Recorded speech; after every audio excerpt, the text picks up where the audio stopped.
Los mamíferos gigantes de América del Sur, ¿por qué se extinguieron tan rápidamente? Durante gran parte de su evolución geológica y paleontológica, después de la separación del megacontinente de Gondwana, ocurrida hace unos 100 millones de años,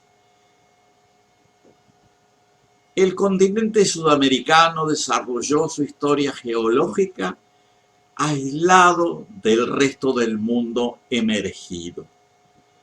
Aparecieron numerosas especies animales especializadas prácticamente en todos los fila taxonómicos. En este video vamos a tratar exclusivamente los mamíferos y en particular los grandes mamíferos. Los megamamíferos de América del Sur, como otros grandes mamíferos que existieron o existen en los continentes, suelen ser herbívoros.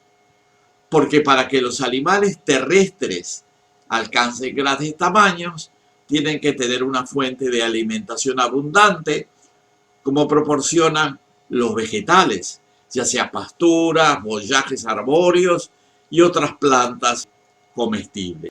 Los carnívoros no disponen de tanta abundancia de alimentación y por lo tanto sus tamaños tienden a ser bastante menores.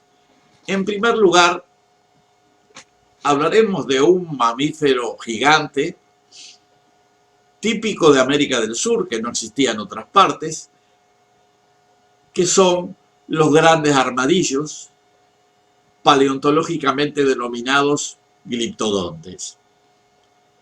Hay otras especies de armadillos gigantes que reciben otros nombres, pero son todos de la misma familia.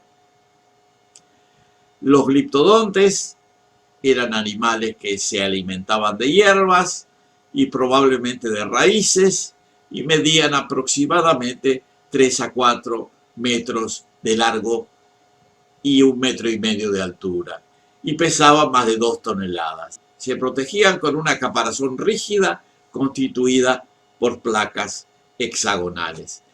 Los grandes perezosos, de los cuales hay varias especies identificadas como megatherios, lestodon y milodon, pesaban hasta 3 toneladas y cuando se incorporaban se elevaban a 5 o 6 metros de altura. Se alimentaban de frutos y follajes de árboles y caminaban sobre sus nudillos constituidos por fuertes garras que también les servían para cavar túneles para proteger a sus crías. Esos túneles fósiles se encuentran todavía hoy en el estado de Río Grande do Sur, en Brasil. Los toxodontes eran grandes animales terrestres, también herbívoros de gran tamaño, que medían hasta 2,5 metros de altura y 3 de largo y pesaban más de 1 tonelada. Los dientes indican que los toxodontes eran una mezcla de ramoneador y comedor de hierba, que cortaba y masticaba la dura hierba de la pampa, pero también se alimentaba de follaje. Era del tamaño de los hipopótamos actuales, pero no era acuático, y en ese sentido se parecía más a los rinocerontes o a los búfalos norteamericanos. Las macrauqueñas, que eran otro mamífero gigante del Pleistoceno de Sudamérica, alcanzaban los 2 metros de altura y 3 de largo, con casi 1 tonelada de peso. Eran similares a las jirafas, pero con una trompa tipo parecida al tapir. Eran animales herbívoros que se alimentaban en la zona de pastizales, de selva y llanuras aluviales de la vegetación arbustiva y arbórea. Eran perizodáctilos como el rinoceronte y los tapires. El mastodon o Notiomastodon platensis era un mamífero parecido a los elefantes, de tipo proboscidio, pero que está extinto desde hace algunos miles de años. Vivió en el Pleistoceno de América del Sur. Su tamaño era similar al de un elefante de la India actual, o sea, 6 metros de largo, 2,5 metros de altura y 5 toneladas de peso. Sin embargo, hallazgos en Colombia sugieren que pudo haber superado las 8 toneladas y los 3 metros de altura. El Mastodon platensis se originó en América del Norte y llegó a Sudamérica durante el gran intercambio americano, en donde se desarrolló un istmo que unía a América del Norte con América del Sur y permitió la migración de la fauna de sur a norte y de norte a sur. La migración hacia el sur, el mastodon la hizo a través de la ruta oriental y por las áreas costeras del Mar Caribe. Ya en Sudamérica se dispersó por las altitudes más bajas y se adaptó mejor a las condiciones climáticas cálidas o templado-cálidas. Inicialmente era un herbívoro mixto, pero evolucionó hacia una dieta principalmente basada en hojas. La extinción de estas especies de mamíferos tuvo lugar en forma rápida y en términos geológicos prácticamente simultánea. La llegada de las comunidades humanas a Sudamérica hace 15.000 a 10.000 años fue letal.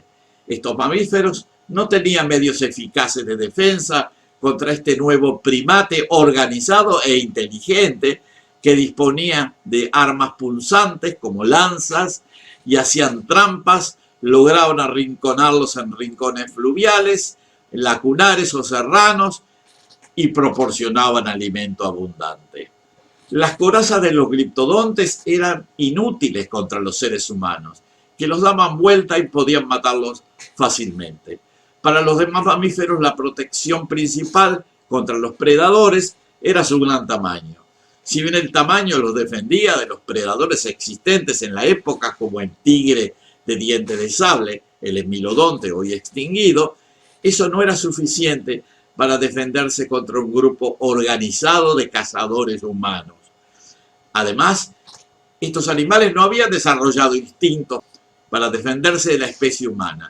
A diferencia de África, donde los elefantes habían adquirido instintos que generaban alarma frente a los cazadores, en América del Sur los elefantes sudamericanos o mastodontes y otros grandes mamíferos no los tenían y no se escapaban confiando en su tamaño. Hay numerosas pruebas de la coexistencia en el tiempo de los grandes mamíferos y las primeras sociedades humanas. Se ha encontrado una punta de lanza de piedra en un hueso de Toxodon que creció con la punta adentro, que se encuentra en el Museo de la Plata, eso creo yo, y hay numerosos restos fósiles de grandes mamíferos asociados a piezas líticas en varios yacimientos arqueológicos. Hay restos de varias especies de macrauquenios y toxodontes, entre otros, que fueron encontrados junto a puntas de lanza y huesos fragmentados en hogueras. Se estima que estos megamamíferos coexistieron durante 3 o 4 mil años con los seres humanos hasta su extinción hace 8.500 a 9.000 años. Esta situación es coherente con el efecto que tuvo el contacto humano con otros grandes mamíferos en varios continentes, como es el caso del mamut y del rinoceronte lanudo en América del Norte y en Europa.